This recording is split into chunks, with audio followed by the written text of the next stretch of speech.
జై శ్రీరామ్. నా పేరు ద్వారంపూడి శ్రీరామ మురళీకృష్ణ శ్రీనివాసరెడ్డి. శ్రీ కోదండ రామచంద్రమూర్తి వారి దేవస్థానం, గొల్లల మామిడాడ, అనపత్తి నియోజకవర్గం అండి.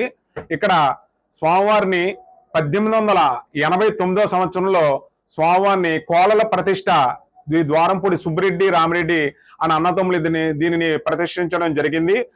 అలాగే తూర్పు గోపురాన్ని వచ్చి 1948 సంవత్సరంలో 160 అడుగుల ఎత్తులో దీన్ని నిర్మించడం, అలాగే 1956లో పశ్చిమ గోపురాన్ని నిర్మించడం 200 అడుగుల ఎత్తులో దీన్ని నిర్మించడం జరిగింది. అలాగే ఇక్కడ క్షేత్ర మహిమ అంటే ఏంటి, ఏముంటుందండి ఇక్కడ అడుగుతారు. అలాగే ఇక్కడ క్షేత్ర మహిమ పిల్లలు లేని వారికి ఖచ్చితంగా ఇక్కడ స్వామివారికి పిల్లలు పుట్టడం జరుగుతుంది. స్వామివారి అనుగ్రహంతో వాళ్ళకి పిల్లలు పుట్టడం, అలాగే పెళ్లి కాని యువతలు ఎవరైతే ఉన్నారో ఇక్కడికి వచ్చి శ్రీ స్వామివారి కళ్యాణ మహోత్సవాన్ని తిలకించినట్లయితే ఖచ్చితంగా వారికి ఈ ముత్యాల తరంబరాలు నెత్తి మీద శిరస్సు మీద వేసుకున్నట్లయితే వాళ్ళకి ఖచ్చితంగా పెళ్లిళ్ళు అవుతాయని నమ్మకం అండి ఇక్కడ. అలాగే వీళ్ళకి పెళ్లిళ్ళు అయిన తర్వాత పిల్లలు పుడతారు.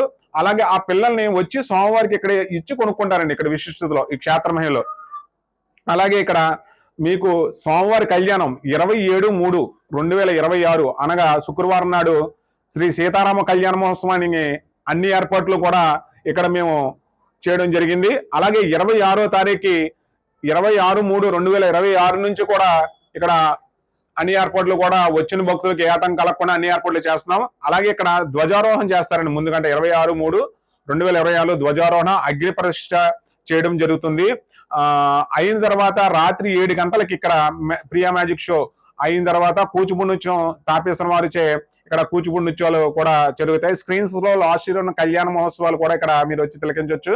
అలాగే వచ్చిన భక్తులకు మీకు ఏఆర్సి కళ్యాణ మండపంలో భోజనం ఏర్పాట్లు కూడా మేము 26 నుంచి కూడా ఇక్కడ చేయడం జరుగుతుంది. అలాగే మీకు ఇక్కడ ఏమిటంటే 27వ తారీఖు ఉదయం 2 గంటలకు అంటే మీకు తెల్లవారుజాము 2 గంటలకే ఇక్కడ కేశకాండ చేయడం జరుగుతుంది. మీకు తెల్లవారుజామునకి ఇక్కడికి కేశకాండ స్టార్ట్ అవుతుందండి. 2 గంటలకు అక్కడ కేశకాండం చేసుకున్న తర్వాత 3 గంటలకు ఇక్కడ దర్శన ఏర్పాట్లు కూడా ఇక్కడ దర్శనాలు, స్వామివారి దర్శనాలు ఉంటాయండి. దర్శనం అయిన తర్వాత మీకు భోజనం ఏర్పాట్లు 9:30 గంటలకి ఇక్కడ భోజనం 9:30 గంటలకల్లా మీకు అక్కడ భోజనం ఏర్పాట్లు జరుగుతాయండి.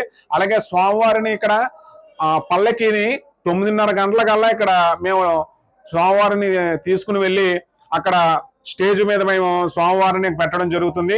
అలాగే ఇక్కడ మాకు కలెక్టర్ గారు వస్తారండి. కలెక్టర్ గారు, అలాగే ఎస్పీ గారు, అలాగే అనపత్తి నియోజకవర్గంలో ఉన్న మన ఎమ్మెల్యే రామకృష్ణారెడ్డి గారు దంపతులు వాళ్ళు కూడా వచ్చి స్వామివారిని దర్శించుకుంటారు. అలాగే ఇక్కడ చాలా మంది వచ్చి ఇక్కడ స్వామివారిని దర్శించుకోవడం, వాళ్ళ ముత్యాల తరంబరాలను తీసుకుని వచ్చి వాళ్ళు ఇవ్వడం జరుగుతుంది.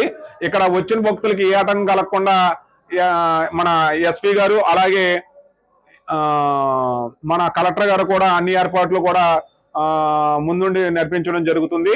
అలాగే ఇక్కడ మీరు వచ్చి స్వామివారిని తిలకించి స్వామివారి అనుగ్రహం పొందాలని మరీ కోరుకుంటున్నాం. ఈ కళ్యాణ మహోత్సవాల్లో భాగంగా వచ్చిన భక్తులకి ఏ ఆటంకం కలగకుండా పోలీస్ బందోబస్తు మేము ఏర్పాటు చేశాము. అలాగే మీకు ముందు నుంచి కూడా ఇక్కడ భక్తులు ఎక్కువగా పెరగడం జరుగుతుంది. అందుకని వాళ్ళకి పిల్లలకి ఎవరికైనా పాలు ఇవ్వడం జరుగుతుంది. పాలు కూడా చిన్నపిల్లలు వచ్చిన తర్వాత వాళ్ళకి పిల్లలకు కూడా మీకు స్టాల్స్ ఉంటాయండి. అక్కడ పిల్లలకు పాలు ఇవ్వడం, అలాగే ఇక్కడ ఫ్రూట్ స్టాల్స్ కూడా పెడతారు. ఇక్కడ మీకు అవి కూడా మీకు ఫ్రీగానే అక్కడ పెడతారండి. వచ్చిన భక్తులు ఏ ఆటంకం కలగకుండా అన్ని ఏర్పాట్లు కూడా మేము ముందే వచ్చిన భక్తులకి ఏ ఆటంకం కలగకుండా మంచినీళ్ళు కూడా ఉండవు కదా, అందుకని అవి కూడా మేము పురమాయించడం జరిగింది. ఇసునగాళ్ళు కూడా ఇస్తున్నారు, అవి కూడా మేము చేయడం జరుగుతుంది. మీరు వచ్చిన భక్తులకు స్వామివారి తీర్థ ప్రసాదాలు తీసుకుని వెళ్ళవలసిందిగా కోరుచున్నాం. జై శ్రీరామ్.